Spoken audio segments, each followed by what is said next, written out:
A Arte da Guerra, de Sun Tzu, esse livro do box A Estratégia. Sun Tzu, ele foi um grande general chinês, que naquela época ele escreveu essas 13 lições que está aqui nesse livro, que ele conta, né, como que a gente pode, né, tipo, durante uma guerra, usar todas as peculiaridades possíveis para a gente poder se sobressair em relação àquilo, né? Então ele até coloca aqui atrás, ó, o principal objetivo da guerra é a paz. Então como é que a gente consegue realizar, né, os fatores para a gente conseguir ter a paz futuramente? Um exemplo. É interessante que ele coloca aqui neste livro que as 13 lições em vários fatores. Por exemplo, aqui ele coloca pra gente, em uma das 13 lições, que é a seguinte: estabelecendo planos em combate, ataque por estratagema, disposições táticas, energia, pontos fortes e fracos, manobras, variações nas táticas, o exército em marcha, terreno, as novas situações, o ataque com fogo e o uso de espiões. Então, por exemplo, no terreno, aqui ele vai colocar como que a disposição de terrenos, por exemplo, né, como que o meu exército está disposto naquele terreno, ou como que o inimigo está disposto naquele terreno que ele está. Se você conhece aquele terreno, a gente pode tirar vantagem em cima disso, por exemplo. Então tem várias, né, peculiaridades, várias técnicas, várias táticas que o general ele pode utilizar para poder se sobressair em relação àquele combate ou àquele instante durante, né, o inimigo, por exemplo. Então vários nomes, né, da sociedade tiveram esse livro como um livro de cabeceira, lia todo dia, sempre que tinha alguma coisa importante a se realizar, né, para seu império, por exemplo. Um exemplo disso seria o Napoleão Bonaparte, né, lá no século XVIII, XIX. No século XX, o Mao Tse Tung, o chinês, e o vietnamita Vo Nguyen Giap, por exemplo, né?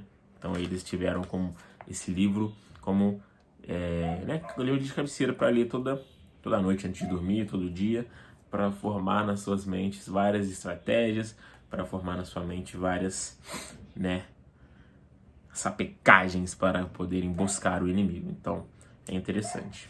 Então é um exemplo que eu vou dar aqui, que eu até marquei para vocês, que ele coloca aqui, né?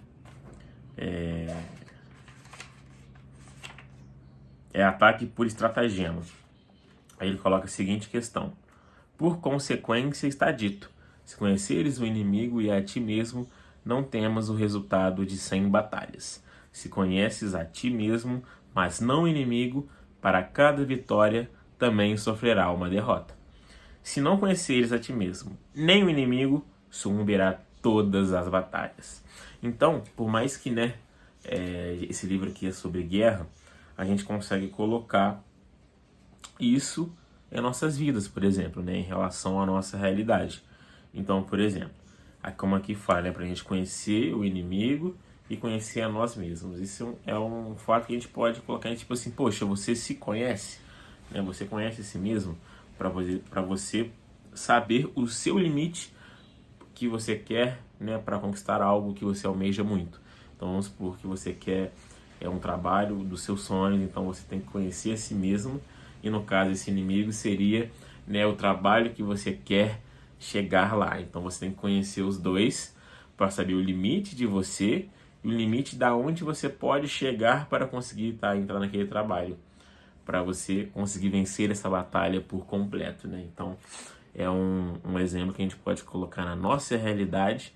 Obviamente, né, que não temos, né, não somos generais de guerra aqui, mas caso você esteja assistindo, né, que você é um general, também você possa utilizar esses ensinamentos para você ensinar e colocar em prática, né, para conseguir pegar a confiança do seu pelotão, para fazer com que eles todos confiem em você, um exemplo, né.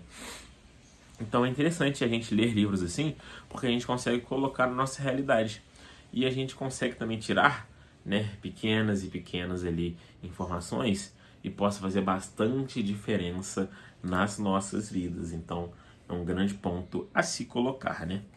Um outro fator que aqui ele coloca também nesse livro, eu marquei aqui para vocês,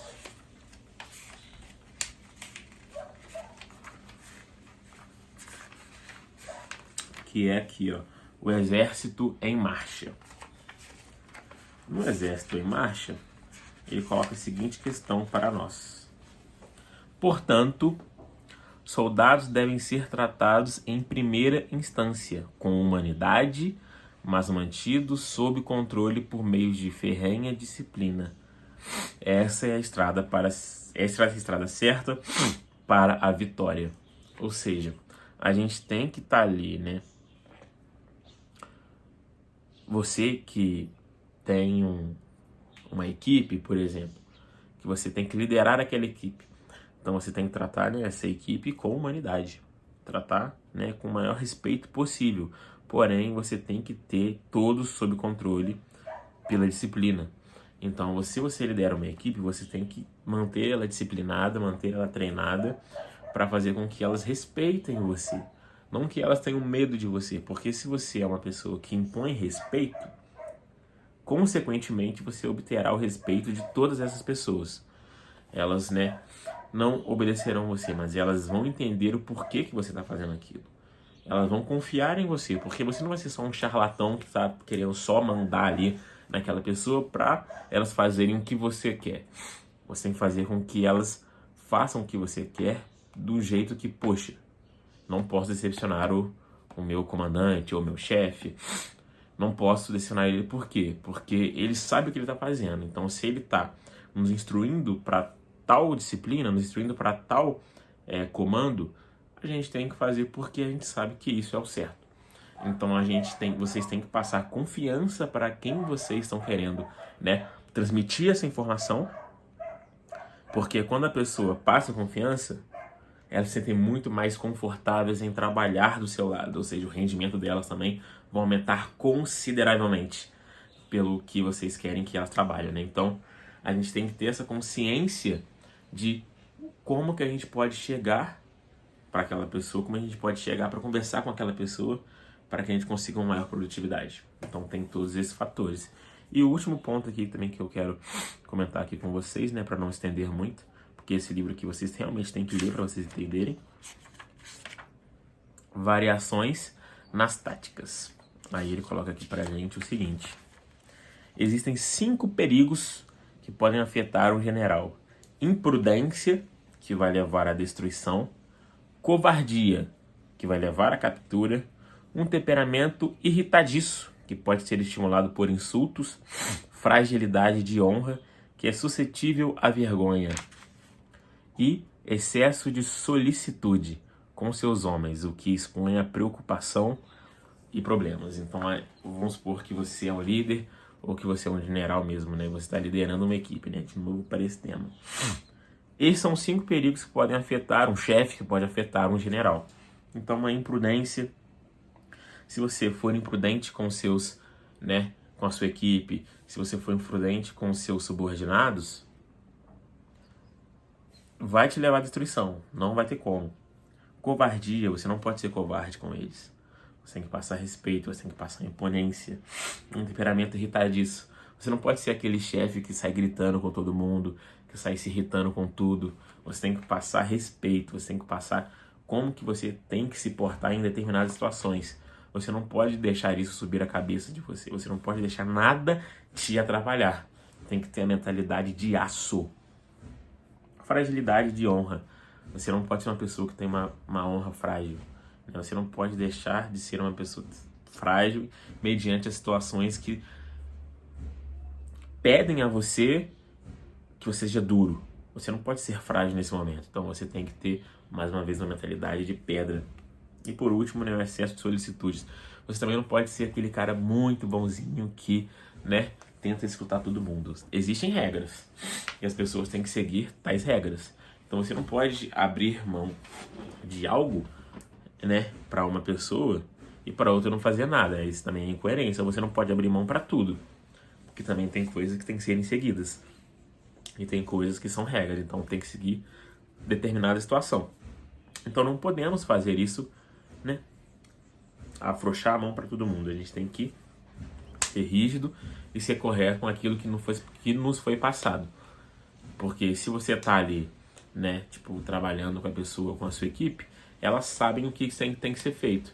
Então por que ela vai pedir, né, para dar uma colherzinha de chá para ela? Obviamente que você vai analisar todas as situações, mas tem que ter, consciência e saber gerir tudo isso. Porque, querendo ou não, isso não é fácil. Beleza? Esse livro aqui é sensacional, rapaziada. Vocês têm que ler. Tem que ler. Muito bom. Espero que vocês tenham gostado do vídeo. Comenta, curte, compartilha e manda pra geral.